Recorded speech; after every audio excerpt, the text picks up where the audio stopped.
10, 9, 8, 7, 6, 5, 4, 3, 2, 1, 0.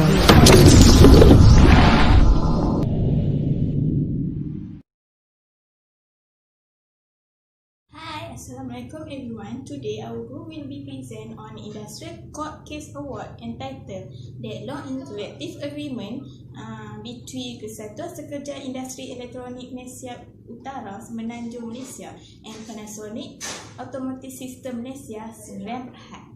Industrial court case is regarding a trade dispute between Kesatuan Sekerja Industri Elektronik Wilayah Utara Semenanjung Malaysia as a union and Panasonic Automotive System Malaysia Sdn Bhd as a respondent. The trade dispute arises between Kesatuan Sekerja Industri Elektronik Wilayah Utara Semenanjung Malaysia and the Panasonic Automotive System Malaysia Sdn Bhd on the term of first collective agreement for the period commencing on 1st January 2018 and ending on 31st December 2020. The union obtained its recognition from the respondent, which is the company, on 2017 and proceed to negotiate its first collective agreement with the respondent.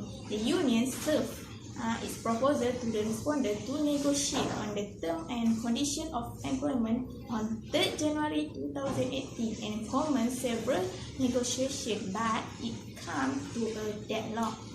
Hence, the matter was referred to the court for an award.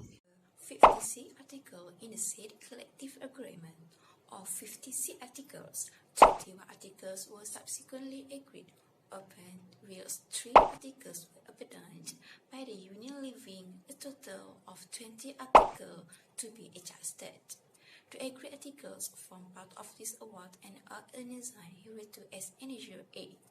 The dispute articles are as follows. On Article 1 discusses about parties to the agreement. In this agreement, parties that involve into an agreement which are between Panasonic Automotive System Malaysia Sdn Bhd, hereafter referred to as the company, and Kesatuan Sekerja Industri Elektronik Wilayah Utara Semenanjung Malaysia, hereafter referred to as the union. According to Industrial Relations Act 1967, collective agreement means an agreement in writing concluded between an employer or a trade union of employers on the one hand and a trade union of workmen on the other, relating to the terms and conditions of employment and work of workmen or concerning relation between such parties. Next, on Article 4 states about effective date and duration of agreement. Under Section 14, Subsection 2 of Trade Unions Act 1967 states that a collective agreement shall set out of the term of the agreement and shall, where appropriate, specify the period it shall continue in force, which shall not be less than 3 years from the day of commencement of the agreement. And the agreement between the company and the union shall take effect from 1st January 2018 and shall remain in force and begin on the company and the union for a period of 3 years until 31st December 2020. Renegotiation of the agreement was discussed on Article 6. A clause which states that any current agreement will remain in force until a new agreement is signed. On the agreement between Panasonic Automotive System Malaysia Sdn Bhd and Kesatuan Sekerja Industri Elektronik Wilayah Utara Semenanjung Malaysia, either party may serve on the other's 3 months written notice to renegotiate on new terms and conditions of employment and other related matters, but no such nothing shall be served early 30 September 2020, and also submit proposals on terms and conditions of employment for renegotiation. The provision of the current terms and conditions of employment shall prevail until specified by new terms concluded between the parties or by an award by of industrial court. Under Section 13, Subsection 1 of Industrial Relations Act 1967 mentioned that where a trade union of employers has been called recognition by an employer, the trade union of employers, which are the trade union of workmen, may invite the employer or trade union of employers to commence collective bargaining.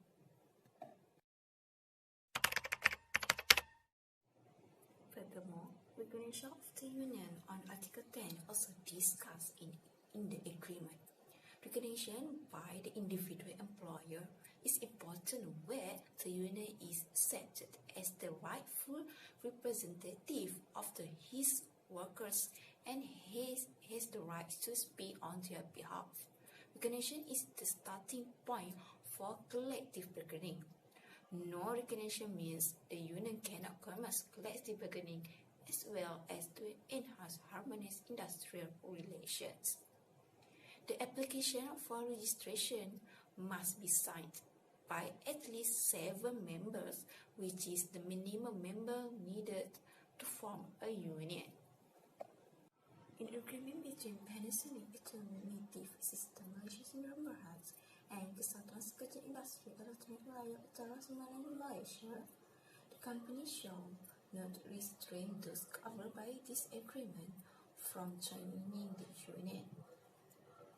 The company recognized the right of the union to make representations with respect to the company's action which are contrary to or tend to diminish the value of the provision of this agreement and to bargain collectively.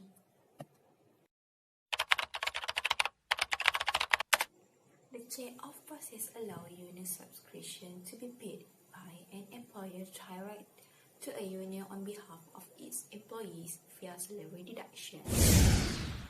Based on the agreement, the company agrees to deduct union monthly subscription from the wages of each union member who has authorized the company to do so and to remit such subscription to the union monthly. The company shall stop deducting the union subscription of its members upon being notified by the union to do so, and the company shall continue to make such deduction so long as the authorization remains in force. On Article 70 discussed about paid leave for the union activities, the company shall grant members of the union paid leave to attend trade union courses, seminars, or conferences. Besides that, the company shall claim from Human Resource Development Fund, HRDF, and reimburse to the union the expenses on occasion where training is conducted by the union for the members from the company.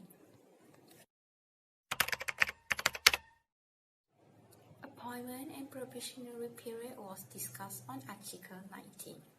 The employee will be on 3 months probationary period from the day of her employment. The company may, at its consideration, to extend the probationary period in which the employee will be informed in writing. Based on agreement between Panasonic Automotive System Malaysia Sdn Bhd and Kesatuan Sekerja Industri Elektronik Wilayah Utara Sembilan Malaysia, employees who are engaged or permanent employment shall on appointment serve a probationary period of not more than 3 months, which are extended with just cause and excused by another 3 months. The company will inform to the government for the extension of the probationary period in writing before the completion of the initial 3 months period.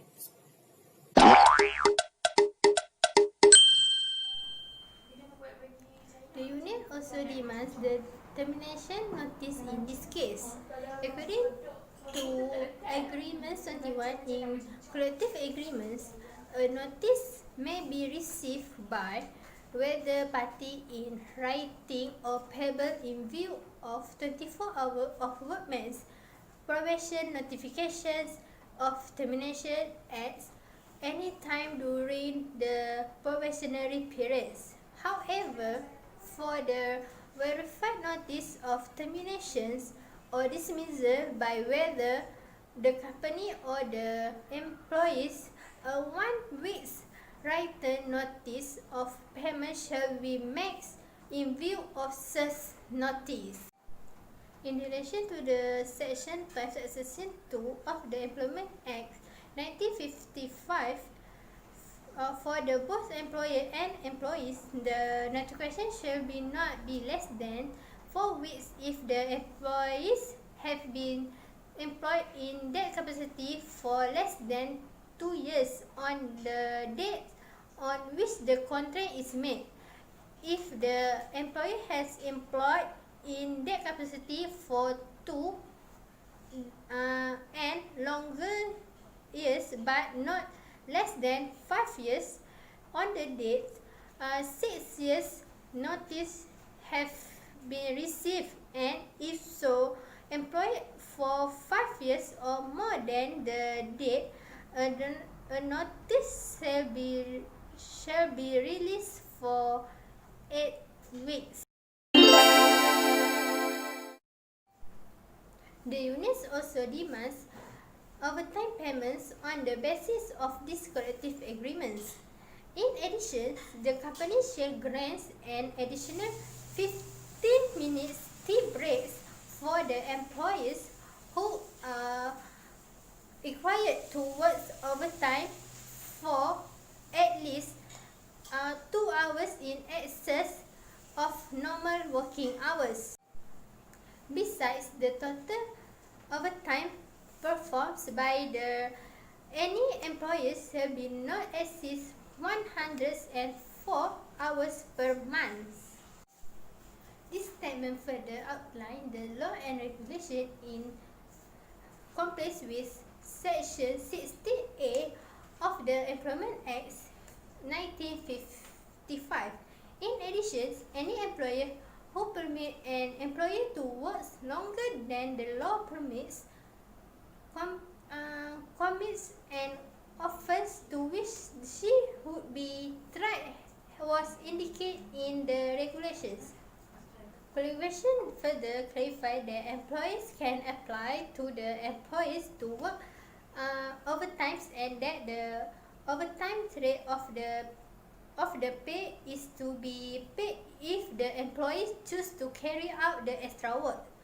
Most employees have the right to decline an overtime applications unless they consent to work overtime on request through their employees' contracts.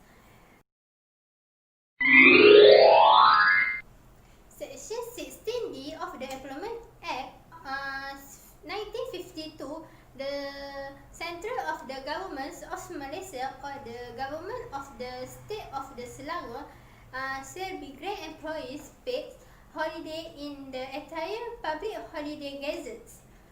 In addition, any employer allowed to work at public holiday will be paid 2 days' wages at the daily pay rate in addition to the usual salary on the holiday, regardless of whether the working time is less than the normal hours. Under the Section 60E of the Employment Act 1955, each employee shall have the right to annual leave after the full year of the service has passed. However, the first year of the service, there are several employers that make their employees annual leave. The period of the employees' annual leave depends on their length of the service. Unfortunately, the union state that the worker of the fewer than 2 years service are entitled to 14 days a year under the collective agreements. Those with the career of 2 to 5 years are entitled to 6 days a year, and those with a seniority of more than 5 years are right to an annual leave of the 18 days a year. Regarding to the collective agreements, the decision of the courts for the Article 31 is not granted. The existing provision of the Employment Act 1955 must have to maintain and come on the unions or workmen.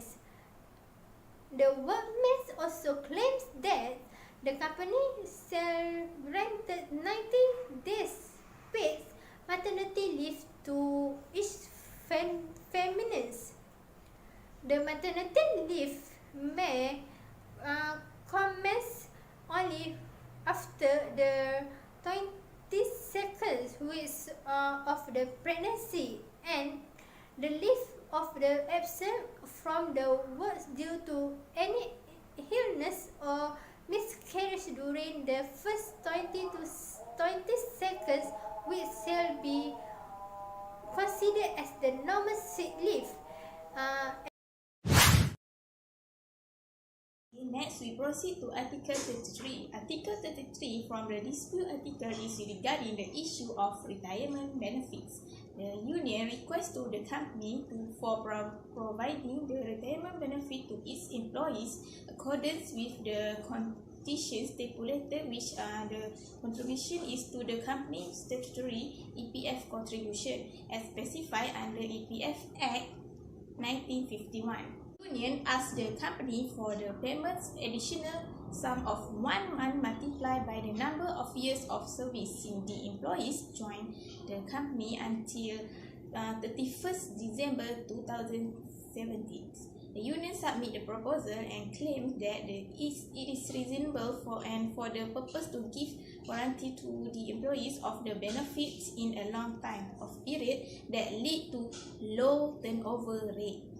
However, the respondent, which is the company, resists that the retirement benefits are considered as an unrestricted incentive to be married decided by the company. For the court decision, the Article 33 is not granted by the court decision because the issue of retirement benefit should be left to the discretion of the employers. 34 is about retrenchment and retrenchment benefit that the union requests to the company. The union gives the condition where, in the case of where the employee's service is being terminated due to the redundancy, the employees must be given 2 months written notice of termination or 2 months wages in lieu and eligible for retrenchment benefit of 2 months last round wages for each complete years of the service. The respondent, which is the company, view the union's proposal related to the part of demand for 2 months wages for each complete year as an excessive and not supported by any valid reason. For this section, the court decided that only several items of Article 34 of the proposed collective agreement is granted. The parties should revise the retrenchment benefit accordingly to be consistent with the provision of the Termination and Layoff Benefit Regulations 1980. Since this is the first collective agreement between the parties, this article can be improved over the times. For Article 54 regarding the bonus, the union acknowledged that bonus is an incentive given by the employer to its employees. However, the respondent is in financial position to give contractual bonus which is tied to performance. The respondent currently gives a review bonus as opposed to a contractual bonus. The union proposed a 1 month contractual bonus. In this case, the respondent argued that bonus is gratuitous payment and is related to profit and productivity. Finally, the court has decided that this article is not granted as it is the employer's prerogative and related to profitability and productivity. The current global crisis does not bode well for the bonus payment.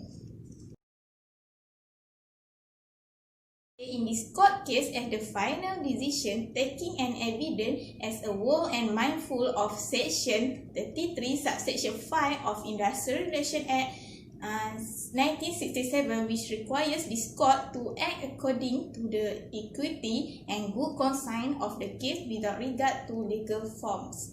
This court finds that the party has either agreed of the sum of the article while union had abandoned some of the articles.